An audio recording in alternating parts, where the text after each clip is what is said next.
¿Qué pasa, bikers? ¿Cómo estáis? Bienvenidos a este nuevo vídeo. Otra vez vuelvo con historias moteras basadas en la historia pasada. En concreto, en esta ocasión, con motos que utilizaron tanto el ejército alemán como el ejército americano durante la contienda bélica más grande de la historia hasta el día de hoy, la Segunda Guerra Mundial. Y sí, claro que hubo más modelos de diferentes países, los ingleses, los soviéticos, etcétera, etcétera, etcétera. Pero en este vídeo nos vamos a centrar exclusivamente en esos dos países, alemanes versus americanos. ¡Comenzamos!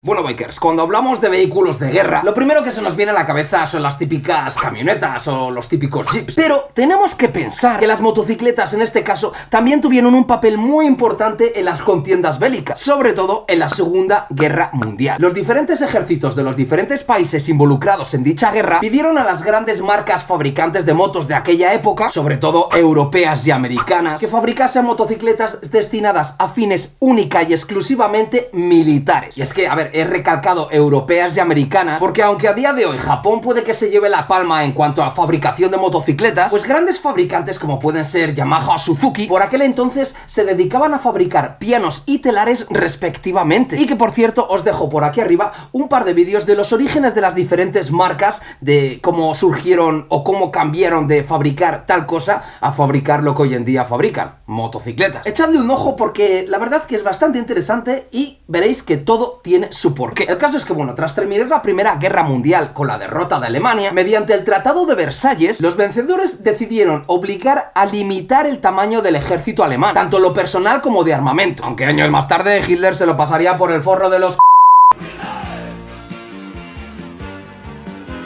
Y también os digo, más tonto el resto del mundo, que poco a poco se lo fue permitiendo. Pero es que claro, en ningún apartado del Tratado de Versalles decía nada sobre las motocicletas. Así que el ejército alemán, entre los años 20 y 30, decidió comenzar a modificar sus motocicletas en el ámbito militar, aunque en un principio solamente las usarían como vehículos de enlace. Pero claro, en el 1935 se creó la Wehrmacht, que era la unificación de todos los cuerpos militares, tanto de tierra, como de aire, como de mar. Y claro, pues se les ocurrió que este tipo de motocicletas podrían servir muy bien como apoyo a la infantería, pero la Wehrmacht quería unas motocicletas específicas y solicitó unas cuantas condiciones para los nuevos vehículos que se iban a fabricar destinados para tal fin, y eran los siguientes: tenían que tener capacidad para unos 500 kilogramos de carga, lo que equivaldría a 3 soldados totalmente equipados, una velocidad que por lo menos alcanzase los 91 kilómetros por hora por asfalto y que mínimo alcanzase los 80 kilómetros por hora cuando fuese a tope de carga, pero también que tuviese una opción que le permitiese ir a unos 4 kilómetros por hora constantes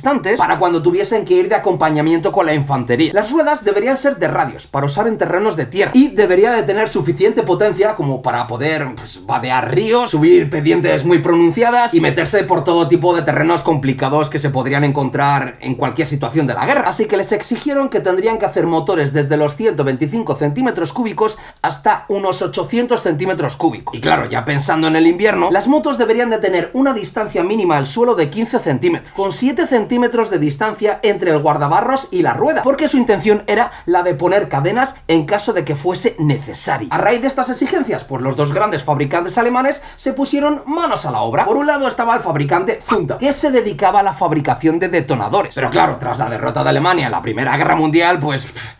seguir en ese sector o en ese ámbito ya no tenía mucho sentido, así que buscaron una nueva alternativa, por lo que 2 años después decidieron comenzar la fabricación de motocicletas. Por otro lado estaba la mítica y reconocida marca BMW, que se crearía en el año 1913 bajo un nombre totalmente diferente y que, como dato curioso, se dedicarían a la fabricación de motores de aviones. Pero es que más de lo mismo. Al terminar la guerra, pues tuvieron que buscar nuevas alternativas, pasando a fabricar maquinaria agrícola e incluso maquinaria para ferrocarril, hasta que en el año 1923 decidieron igualmente que su competidora Zundap pues dedicarse a la fabricación de motocicletas, creando de esta forma su primera moto, la BMW R32, llamada o también conocida como Kraftrath. El caso es que estos dos fabricantes hicieron sus primeras motocicletas según las exigencias del ejército alemán, pero es que estos últimos pidieron más y necesitaban, aparte de todo lo comentado anteriormente, que fuese una moto de combate, es decir, que además de que obviamente fuese pilotada por un soldado, también pudiese ir un pasajero a mayores y que además estuviese equipada con un sidecar, pero ojo, un sidecar al que se le pudiese poner una ametralladora junto con un soldado que la manejase. Además también necesitaban la opción de que pudiesen transportar heridos y que para las zonas sobre todo más complicadas de montaña ya no solamente necesitaban potencia, sino que en algunos casos incluso necesitarían que fuese tracción semi-oruga. Pero lo mejor es que conozcamos cuáles fueron los modelos estrella de estas dos diferentes marcas. Así que comenzamos con el modelo de la BMW, la Kraftrath BMW R75. Aunque este modelo se diseñó en 1938, no se comenzó a fabricar hasta 1941. Tenía un motor de 750 centímetros cúbicos. Y ojo al dato, usaba gasoil en lugar de gasolina. Podía alcanzar una velocidad máxima de hasta 95 kilómetros por hora. Tenía 4 velocidades y una marcha atrás. Incluso tenía una transmisión variable para poder aportar más o menos potencia dependiendo en el terreno en el que estuviesen. Y como hemos comentado anteriormente, podía llevar hasta 3 soldados completamente armados y una ametralladora en el sidecar. Y esperaros que esto no es todo, porque la rueda del sidecar estaba unida mediante un eje a la rueda trasera de la moto, por lo que también tenía tracción. BMW fabricó unas 18.000 unidades entre los años 1938 y 1944. El fabricante Zundap respondió de igual forma que BMW a la petición de su ejército, fabricando su motocicleta estrella, la Zundap KS750. Aunque se fabricaron a la par prácticamente los dos modelos y eran muy parecidos en cuanto a características, esta última era bastante más superior que la BMW y por lo tanto más cara. Pero claro, los alemanes pues no estaban dispuestos a hacer una inversión tan grande, pues viendo los costes que genera una guerra. Así que en el año 1942 el ejército pidió a estas dos grandes marcas que hiciesen una fusión entre ambas para intentar abaratar un poco los costes de fabricación. Es decir, que se pusiesen de acuerdo entre ellas, pues para coger y poder compartir piezas entre los diferentes modelos. Por lo que finalmente acabaron creando un híbrido Zundap BMW llamado BW43. Estas motocicletas fueron un éxito total durante toda la guerra en la Europa central, porque claro, los caminos eran bastante buenos para dicho vehículo. Pero en cuanto llegaron al frente oriental... Ay, amigo, apareció la Rasputitsa. Vaya nombres que se gastan estos rusos. El caso es que no es nada más y nada menos que un auténtico mar de lodo. Y os podéis imaginar lo que pasaba, ¿no? Consiguió frenar de una manera fantástica el avance de este tipo de vehículos. Y quedando prácticamente inservibles en esa zona, pues el ejército nazi se las acabó llevando a la zona del norte de África, donde acabaron apodándolas como las Sahara. Estos modelos estuvieron fabricándose de forma continuada hasta que los aliados en el 1944 bombardearon la fábrica de Eisenach, creo que es, si no me equivoco. Y vamos, pues se les jodió el chiringuito, aunque la verdad que ya en el 44 pues poco tenía que hacer Alemania ya.